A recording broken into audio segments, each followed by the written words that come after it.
नमस्ते। हिंदू तथा मुस्लिम कानून में विवाह की वैधता के अनुसार विवाह को 3 श्रेणियों में बांटा गया है: वैध, बातिल और फासिद। इन तीनों के बीच महत्वपूर्ण अंतर होता है और इनके अलग अलग कानूनी परिणाम होते हैं। वैध विवाह, वैलिड मैरिज, वैध निकाह। अर्थ: जब विवाह सभी कानूनी शर्तों को पूरा करता है तो वह वैध विवाह कहलाता है। ऐसे विवाह को कानून पूरी मान्यता देता है। शर्तें। मुख्य शर्तें: दोनों पक्षों की सहमति होनी चाहिए। विवाह के समय दोनों योग्य, उम्र व बुद्धि होने चाहिए। किसी प्रकार की वैधानिक रुकावट न हो, जैसे रक्त संबंध या दूध संबंध के कारण निषेध न हो। यदि मुस्लिम कानून की बात करें तो 2 गवाहों की उपस्थिति होनी चाहिए। विधिक परिणाम: पति पत्नी के अधिकार और कर्तव्य स्थापित हो जाते हैं। बच्चों की वैधता सुनिश्चित होती है। पत्नी को मेहर मिलता है। उत्तराधिकार के अधिकार प्राप्त होते हैं। तलाक या मृत्यु तक विवाह बना रहता है।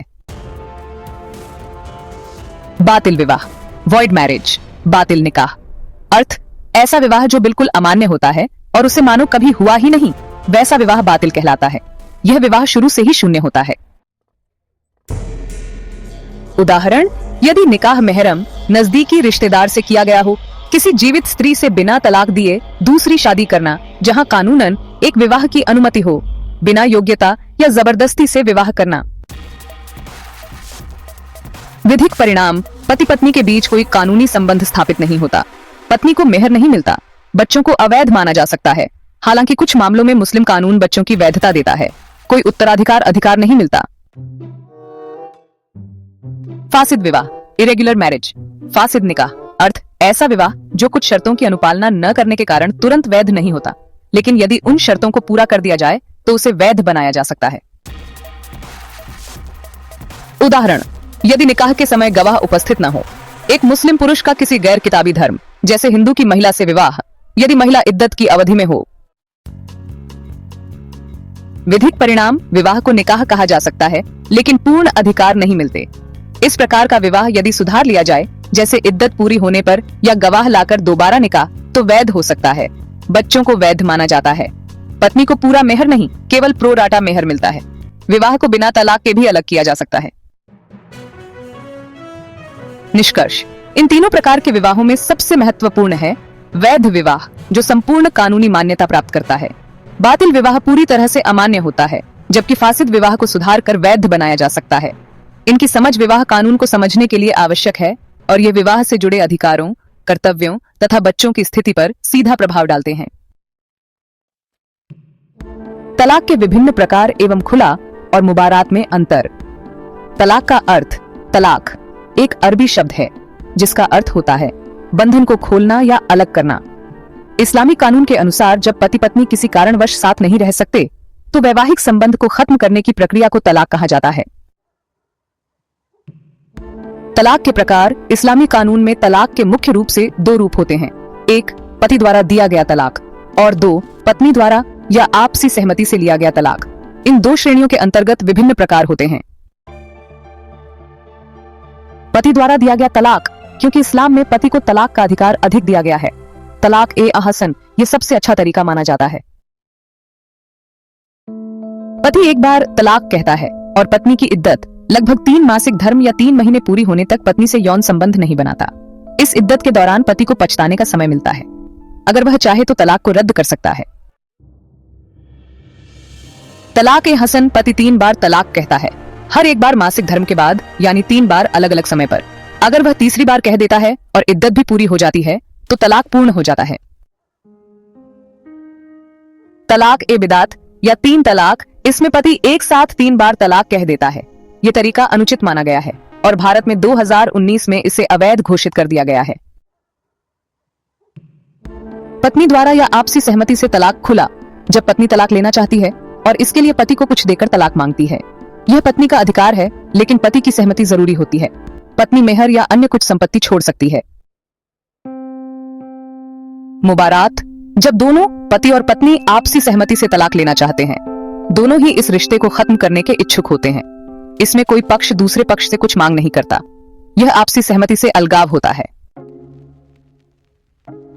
तलाक ए तफवीज: इसमें पति पहले ही अपनी पत्नी को तलाक का अधिकार दे देता है, यानी पत्नी को यह अधिकार होता है कि वह तय शर्तों पर तलाक ले सकती है। खुला और मुबारात में अंतर। बिंदु। खुला, मुबारात, आरंभकर्ता, पत्नी, दोनों पति पत्नी स्वरूप।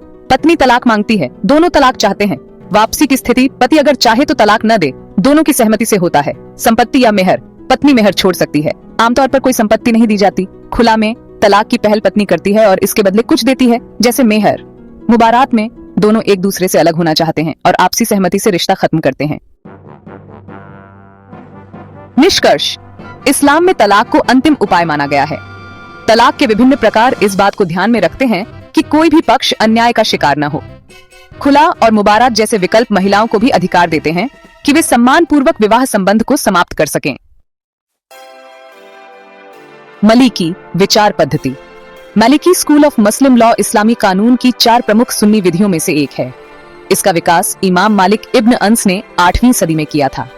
ये विचारधारा मुख्य रूप से मदीना, अब सऊदी अरब में के प्राचीन प्रथाओं और हदीसों पर आधारित है। यहाँ मलिकी विचार पद्धति की प्रमुख विशेषताएं आसान भाषा में दी जा रही हैं। 1. मदीना की प्रथा को प्राथमिकता।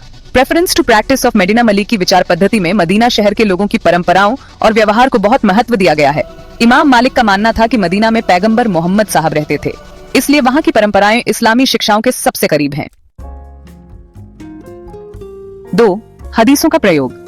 मलिकी विधि हदीसों को स्वीकार करती है, लेकिन अगर किसी मामले में मदीना की प्रथा और हदीस में टकराव हो तो मदीना की प्रथा को प्राथमिकता दी जाती है।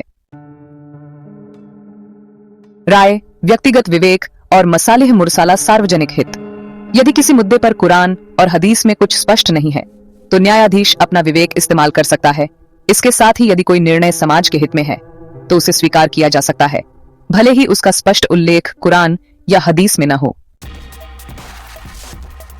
इज्मा, सर्वसम्मति।